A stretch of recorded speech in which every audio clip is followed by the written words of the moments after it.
So,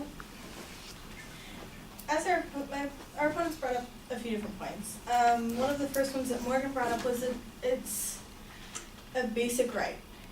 As stated from Rights Are for Those Who Follow the Rules from procon.org, the revolutionary period, roughly 1764 to 1776, witnessed heated public exchanges and sharp political conflict over the voting franchise. Implicit in these arguments was the claim that voting was not a right but a privilege.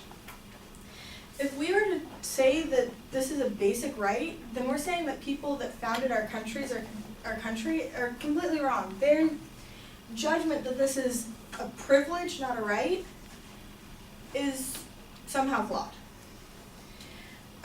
She also brought up the fact that Tim Allen and Robert Downey Jr.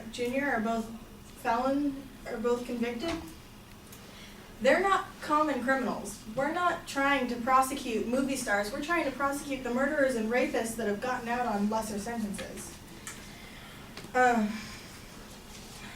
addition to that, she mentioned that that we should be encouraging people to vote because there's a lack of voting.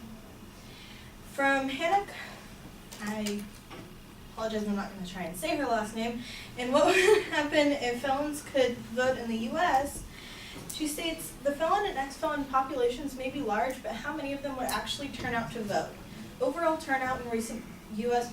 presidential elections has varied from 48% to 57%, but it's safe to assume that the felon population would have a much lower rate of participation, considering their backgrounds and the fact that repeated contact with criminal justice system reduces the likelihood of voting, as political scientists Vessel Weaver at Yale University and Amy Lerman at Berkeley University find in their research.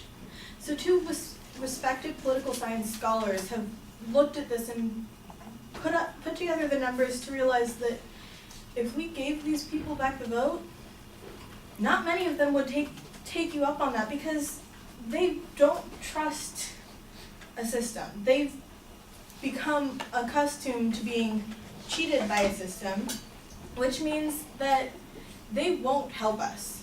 In fact, they probably will hinder our country. She also mentioned that what we're proposing goes back to Jim Crow laws. That's not what we're trying to set back in motion. Jim Crow laws were racially motivated in order to try and keep a specific segment of people from being able to vote. Not all of which were unable to be trusted in order to make the decisions. We're proposing a bill that would take people who can't be trusted and have proven that and deny their right to vote. It would be taking away a vote from people who, we already don't let people who are mentally incapacitated vote. Why are we saying people that think it's okay to murder someone or rape someone, why are they allowed to vote? Thank you.